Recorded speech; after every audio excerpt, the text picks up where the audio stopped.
Your lecturer is Hayden J. Bellanoit. Dr. Bellanoit is an associate professor of history at the U.S. Naval Academy, where he teaches courses on South Asian history, ranging from the Mughals to contemporary Pakistan. He completed his Doctor of Philosophy in Modern History at Oxford University, focusing on comparative religious scholarship between Hindu reformists and Christian missionary scholars in late colonial India. While studying at Oxford, Dr. Bellanoit spent a year in India conducting research. He has researched and published extensively on modern Indian religious, social, and cultural history.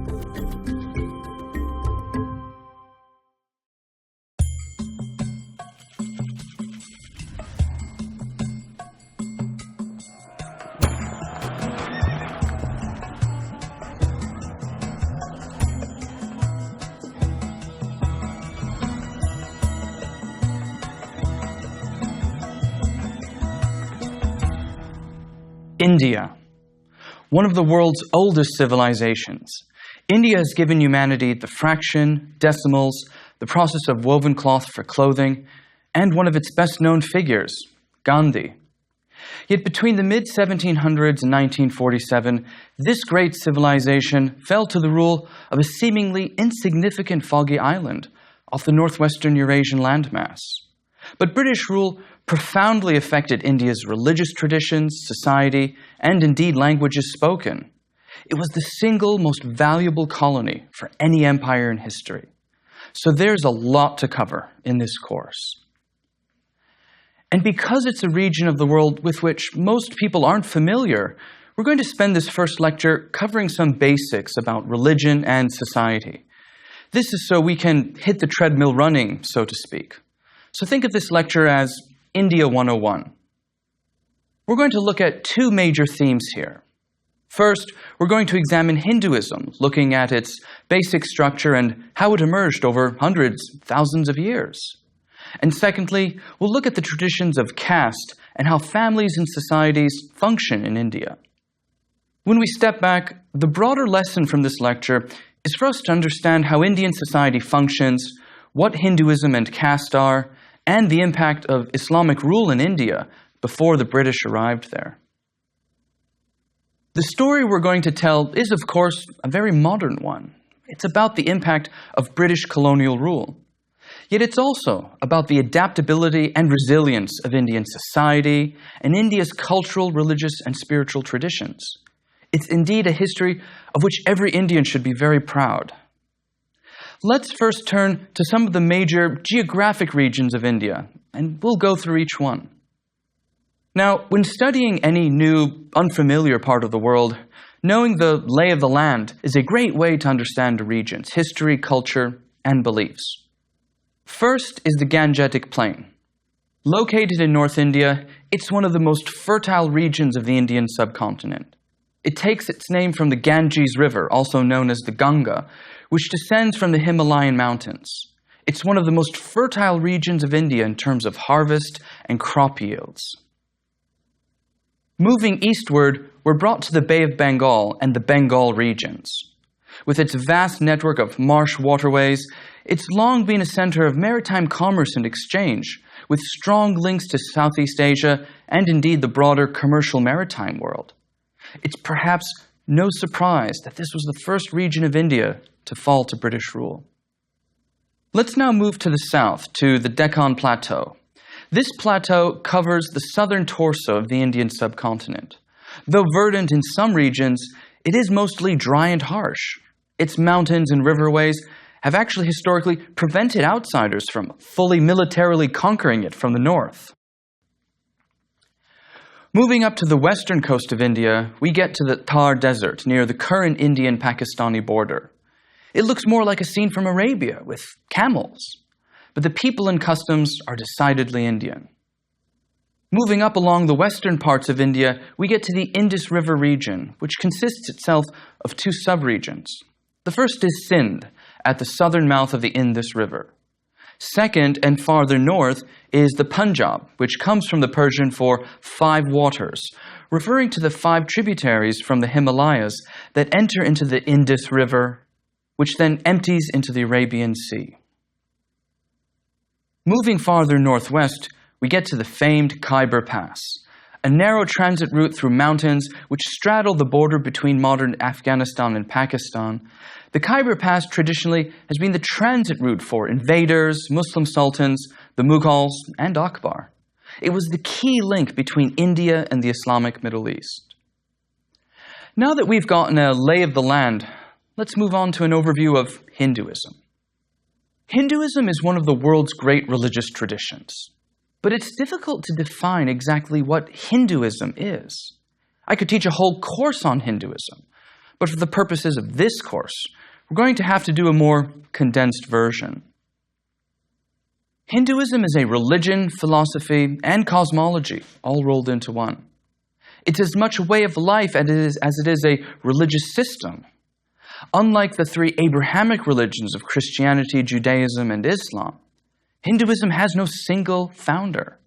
It's the accumulation of various practices, adaptations, and local customs wrapped into a broader tradition that has been largely located in the Indian subcontinent. Now, let's go into some of Hinduism's basics. We like to think of religions as either monotheistic or polytheistic, but Hinduism defies either categorization. While it has over 3,000 larger and lesser deities, it does believe in a supreme creator. So the best description of Hinduism would be henotheistic, meaning that there's one supreme being or central divinity. But at the same time, there are multitudes of other lesser gods and goddesses.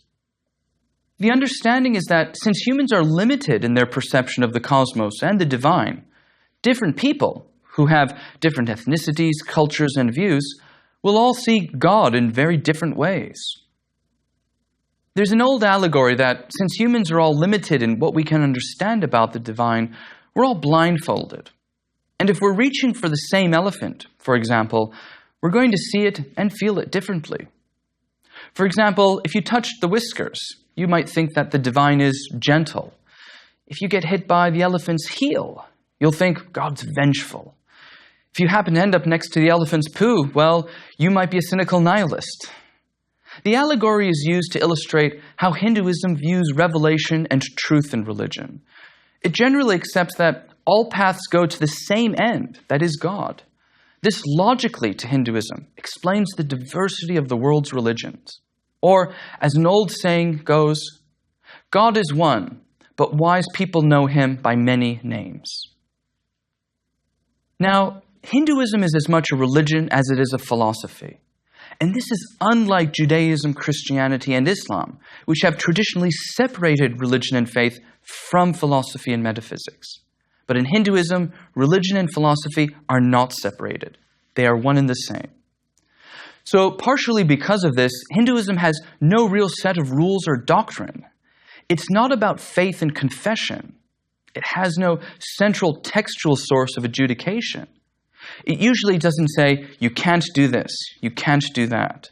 If anything, it's somewhat vague on moral guidelines and specifics. It's more focused on wider, holistic understandings of existence, life, and duty. Hinduism also tolerates evil as a part of life and natural existence. Now, this doesn't mean that Hindus condone evil behavior. Quite the opposite. But it does mean that there's less of a tendency to confront a perceived evil. This is very different compared to Islam, Christianity, and Judaism. In those three traditions, when faced with a perceived evil, one is generally compelled, in various ways, to combat it. Hinduism also has no real concept of blasphemy.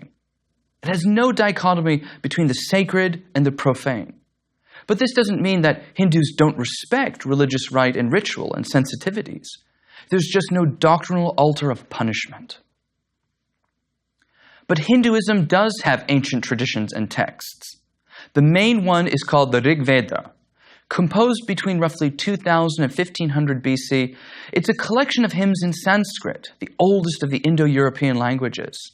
It contains about 1,023 hymns devoted to everything from creation to the gods and the cosmos. The origins of the Rig Veda and Sanskrit lie in the so-called Aryan peoples of Central Asia and southern Russia. These semi-nomadic peoples started coming into India from the northwest after roughly 2000 BC. They brought with them the sacred language of Sanskrit and a pantheon of nature gods, whom they called devas, or shining ones. Now, the Vedic pantheon is associated largely with forces in nature. Some examples include Dios Pitar, the sky god, Agni, the fire god, and Indra, the warrior god. So if we compare it, the Vedic pantheon is actually very similar to those of Greece, Rome, and the Nordic peoples. And like all ancient pantheons, the gods demanded sacrifice. Hinduism early on acquired what we would call a sacrificial cult, and this was crucial. Sacrifices had to be made to the gods, and they usually consisted of animals, fruits, cereals, ghee, and milk. Now think about it. Why were sacrifices offered? Well, of course, to please the gods, and the gods in turn would maintain order and balance in the universe. So sacrifices, in a way, were performed to avert chaos. Now, these sacrifices over centuries developed into very complex, elaborate rituals, sometimes growing out of control with dozens of priests, specifically set rituals, timings, and offerings. Yet there were other reasons why sacrifices were made. One was otherworldly. It was to keep and look after the souls of the departed family lineage in the afterlife. Pleasing the gods and praying for the departed, it was hoped, would gain one's family wealth, health, power, glory, and victory over their enemies. Now, there are two cosmological and philosophical concepts that are crucial to Hinduism. They inform both the cosmic worldview, but also, as we'll see, the caste system itself. The first is called dharma. It translates roughly as duty, or what one needs to do. Dharma is a loose term to convey the idea that doing what is required of you is a way not only of maintaining domestic order, but also of maintaining the natural order of the universe. And dharma can be applied loosely to many things. But in India, it mostly relates to family, caste, and occupation. The second cosmological and philosophical concept is karma, or what we would call the ethical law of causality. It's the belief that every action has a consequence. So if you do something good, you'll be rewarded. But if you do something bad, you'll be punished. But in Hinduism, it's different. It may not be in this world, but more likely in the next world. This relates to the third concept, called samsara. This means roughly the migration of the soul. The Abrahamic religions all have a sort of one-shot approach to life. You have one life, and you better make the best of it. But Hinduism believes in reincarnation, and that the soul goes through endless lives until it attains perfection, when it achieves bliss or nirvana. Now, let's turn to caste. We've all heard of caste. What is caste exactly? The word caste originally comes from the Portuguese word, casta. And don't worry, we'll discuss the role of the Portuguese before the British later.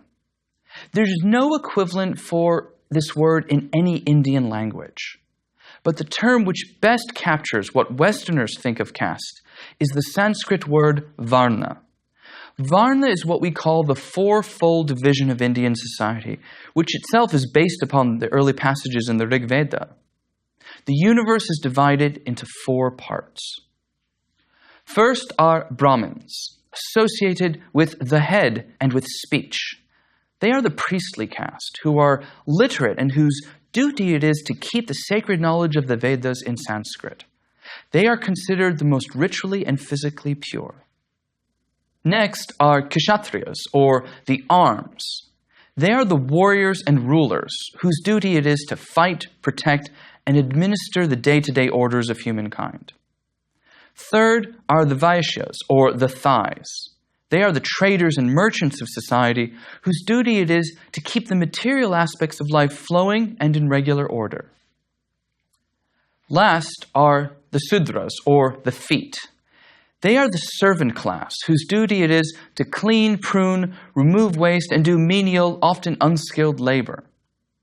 Now, below these 4 varnas are who we call the untouchables, or Dalits. They are actually considered avarna, or without caste. and they are regarded as filthy and ritually and spiritually polluted. They are considered, for all intents and purposes, beyond the pale of the caste system. And this same categorization would apply for tribal groups known as Adivasis, who are not part of the caste system. They are seen as beyond it.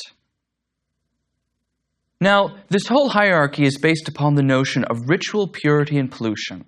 The higher the caste, the more pure ritually, spiritually, and physically one is. But there's another component to the fourfold caste hierarchy. It is called jati. Jati means birth.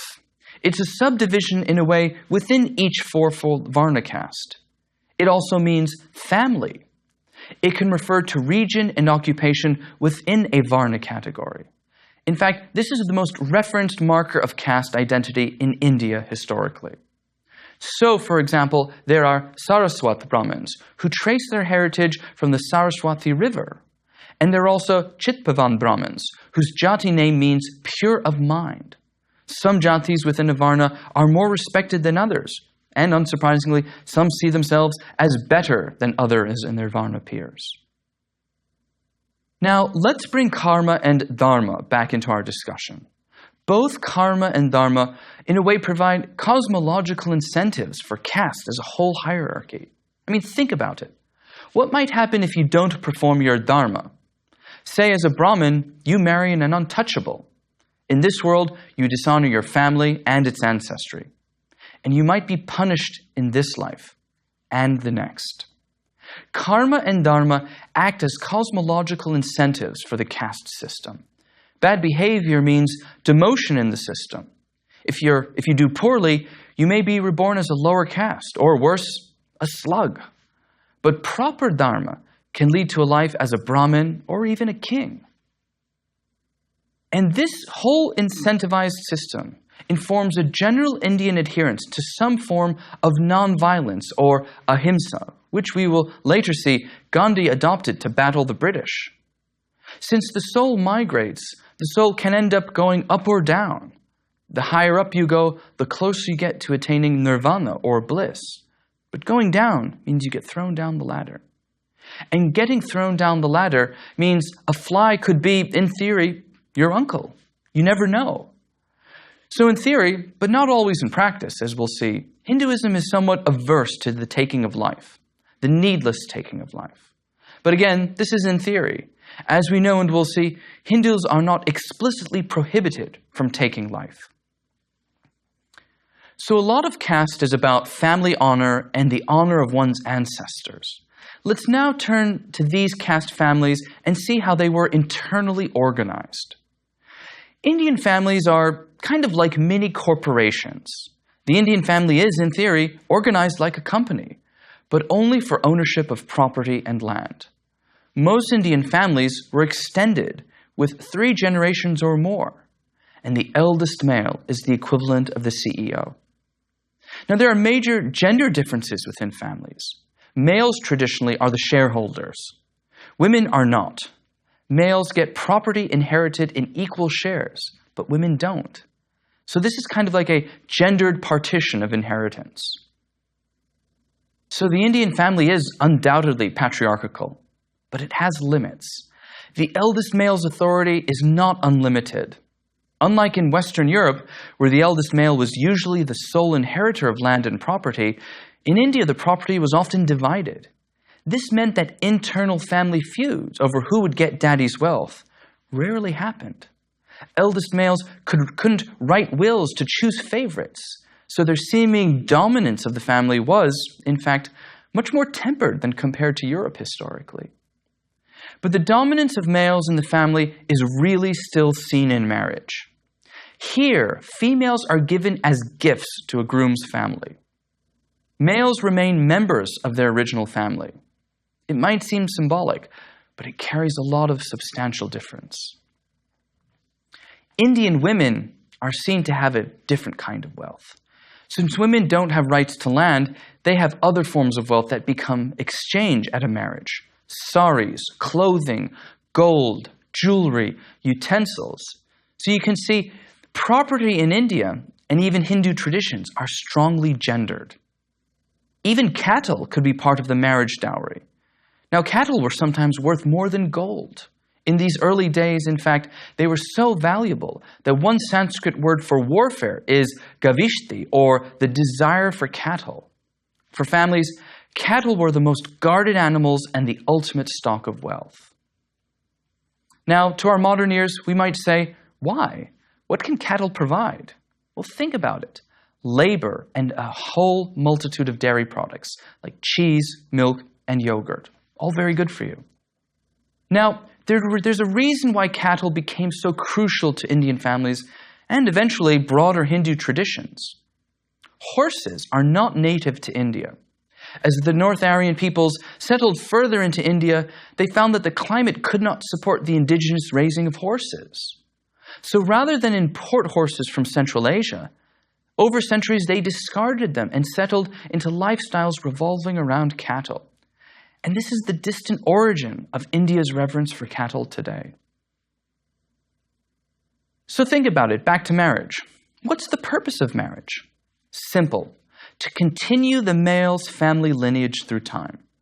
Marriage is meant to amplify family honor, and it has to be done in very particular ways. Getting back to caste. First, they need to be from the same varna. Brahmins marry Brahmins, Vaishyas marry Vaishyas, and so on. But they have to be from a different family, or jati, within that broader caste. And this is done to avoid inbreeding. And they have to have, crucially, compatible horoscopes, which would, of course, be calculated by Brahmin priests. Now, because of the need to please your ancestors and family honor, marriages were usually arranged very early and often before puberty. But they wouldn't be consummated until after they became adults. And this is something the British never fully understood. But marriage in the Indian context is not about love, no matter how much Bollywood films insist that it is. The purposes of marriage were very practical. One way the family's honor is maintained is by initiating women into religious life. And this is done through marriage. Because in theory, she needs to be divorced from her ancestors in order to be added into a new family. And for men, it was the initiation into adulthood and the householder male phase of one's natural life cycle. So in a way, marriage is a gift of a daughter from one family to another. Think of it like a cosmic-oriented business transaction. And because marriage is an honor business transaction, it's a sacrament of religious obligation. It's a strict sacrament. It's arranged and nearly always cannot be dissolved.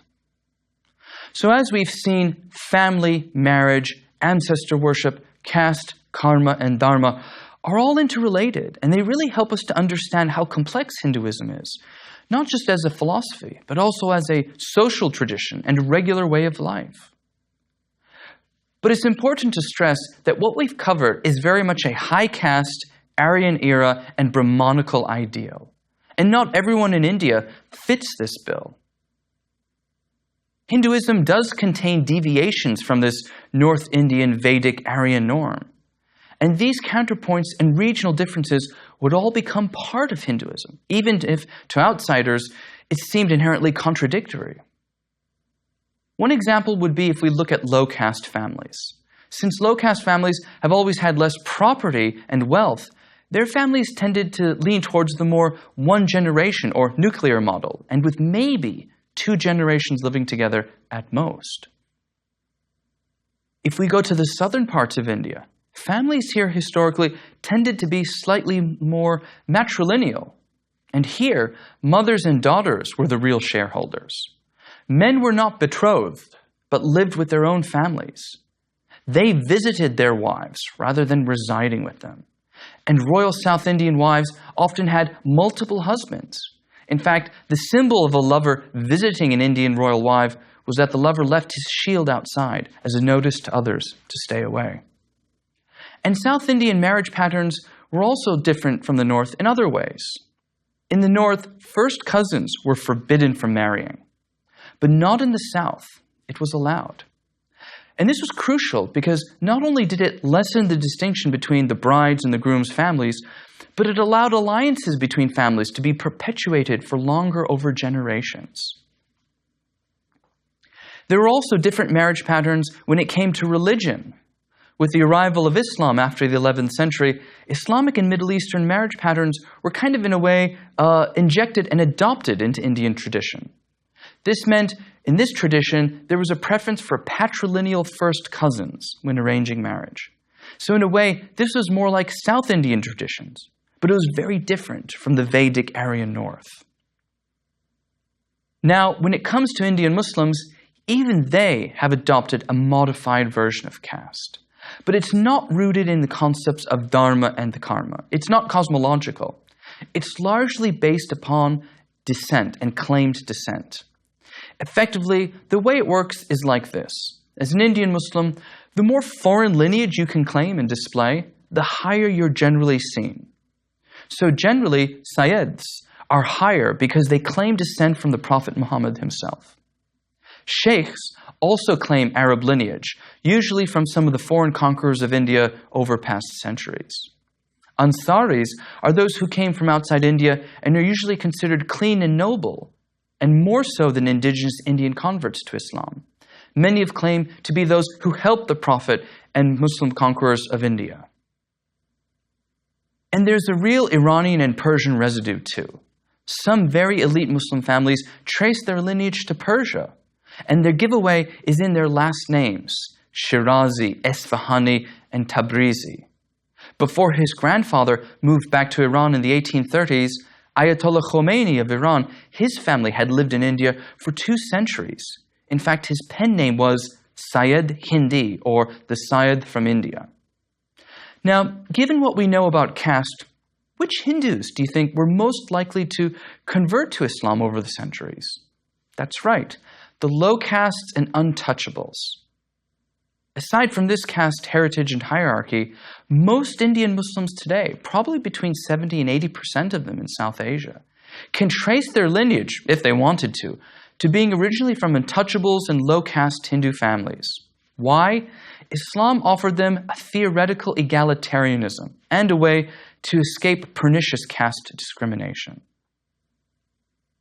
Okay, now that we've covered caste, let's talk about society and religion and how they shape politics in India.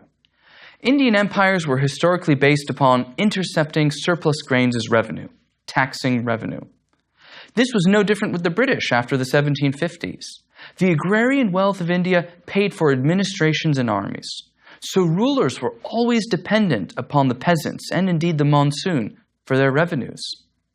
This made rulers sensitive to the well-being of Indian farmers and peasants. So the largely corporate, self-governing villages of India are what allowed great Indian empires, from Magadha in the 10th century BC to Vijayanagar in the 16th century, to the Mughals in the 17th, and to the British into the 19th, to flourish and rule. Now, traditionally, there have been 2 types of rule in India.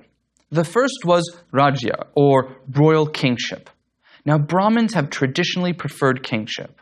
Why? Because it would allow Brahmins to be the advisors, to undertake rites to elevate the Raja over his enemies, and to read horoscopes, and to promote peace and prosperity and advice at the court. The second type of rule is what we would call Sangha. Now, Sangha means assembly or society. And this was kind of a more republican or confederated form of government. Kind of like the Roman Senate, it was for elites who deliberated. This was a form of rule that emerged from challenges to the priestly power of Brahmins.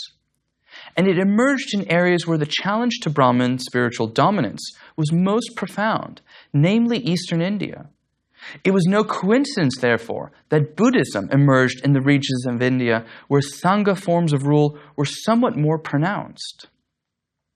Now, there's always been a tussle and a pull between these 2 forms of kingship in Indian history. But kingship, or Rajya, has largely won out over centuries. Over the eras, kingship emerged as the dominant form of political rule in India.